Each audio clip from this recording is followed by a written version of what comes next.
When you think of Florida, images of sandy beaches, golf courses, and palm trees might pop into mind. Or maybe you think of cruise ships and theme parks. But I bet you don't think of safari animals. Today is an extra special day because we are at the most magical wild place in the world, Disney's Animal Kingdom. Hey, I'm Julana, and I travel the world seeking out the coolest wildlife encounters. We're going to be getting up close and personal with tons of different animals, and along the way, we'll learn their stories, their struggles, and how we can help. It's time to care for our wildlife and share our planet. It's time for Wild Adventures. Today's wild adventure brings me to Orlando, Florida, the world capital of theme parks. There's over a dozen theme parks here, but the biggest claim to fame is, of course, Walt Disney World. On Earth Day of 1998, doors opened to Disney's Animal Kingdom theme park, giving families a whole new way to appreciate, enjoy, and interact with animals. Dedicated to animal conservation, this is Disney's fourth park and the largest theme park in the world. It sprawls out over 580 acres, giving its residents tons of room to roam, fly, slither, and swim. As a Florida native, I've been coming to Disney's Animal Kingdom since it opened, and fun fact, I actually used to work here. One of my favorite things has always been the walk into the center of the park and seeing the Tree of Life for the very first time. This artificial tree stands 145 feet tall and serves as the iconic symbol of Animal Kingdom. There's over 300 animals carved into its trunk, and one of my favorite games is to see how many animals we can spot while walking around the park.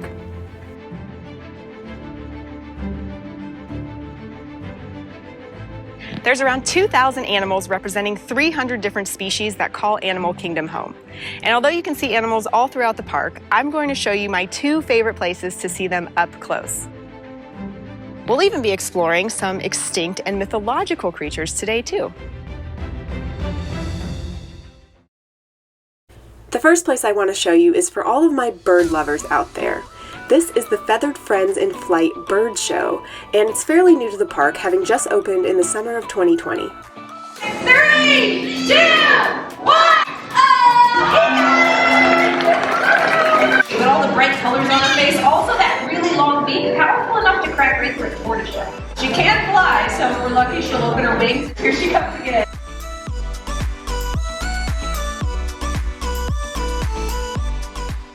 He is an Andean condor, about a 10-foot wingspan.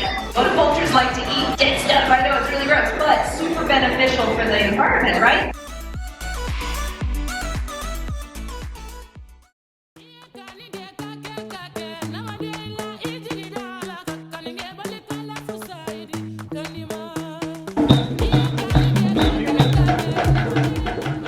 Next up is the place where you can see the most animals in the park at the same time.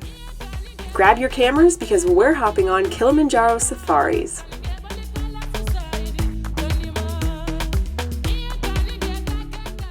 You're really close to the road.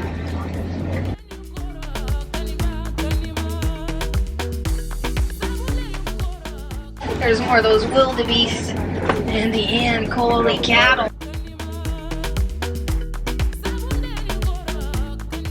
Now the male, the bull, he's the one here on the left. His horns are a lot bigger. This safari takes you through 110 acres, home to 34 species of wildlife, and designed to look like an actual African reserve. These are okapis, and they're some of my favorite animals. They might look like zebras, but actually their closest living relative is a giraffe. The stripes on their legs help them camouflage when they stand in the brush because it helps mimic the light shining through the trees. We caught a very brief glimpse at some African painted dogs, also called African wild dogs. Basically, they're Africa's version of wolves. They're the most successful pack hunting predators with an 80% success rate. Yeah, good eye. There's some giraffes.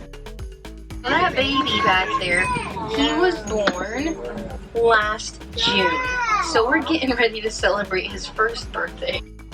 Greater flamingos are the lightest pink and biggest of all the flamingos. Those mud mounds they're sitting on are actually their nests. It's nesting season. Aw, there's a baby rhino up here. Those are 3 babies. Simba in Swahili means lion. But speaking of Simba, that male lion there, he's actually the model for Simba in the live-action Lion King. The park's original design concept was to feature 3 types of animals: animals that exist today, extinct animals, and animals that don't exist. Representing the extinct area of the park are dinosaurs.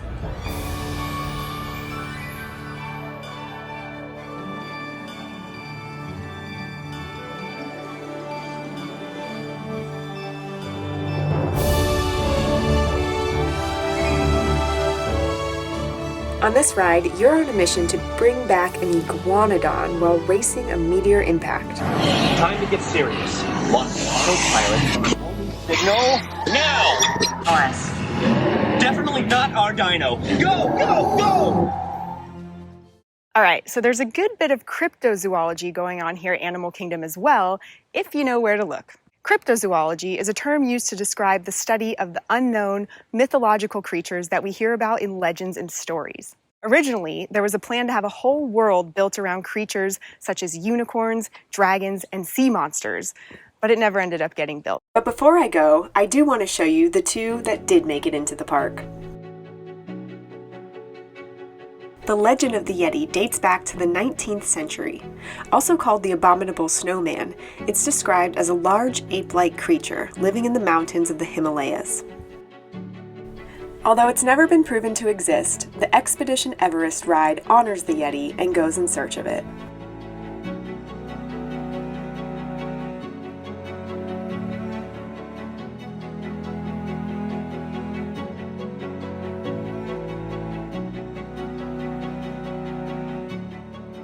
In Pandora, I was able to ride on the back of a Banshee, and it's an experience I will never forget. So we just went on the Flight of Passage Avatar ride for the first time.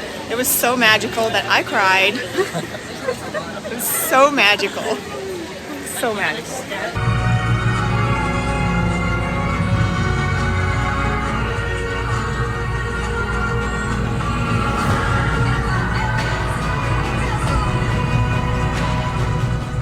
Banshees are fictional dragons used in the Avatar movies for traveling, hunting, and warfare. All right, everyone, that's it for today's wild adventure. If you love animals and you care about protecting our species, make sure you subscribe to the channel so you never miss an adventure. See you in the wild.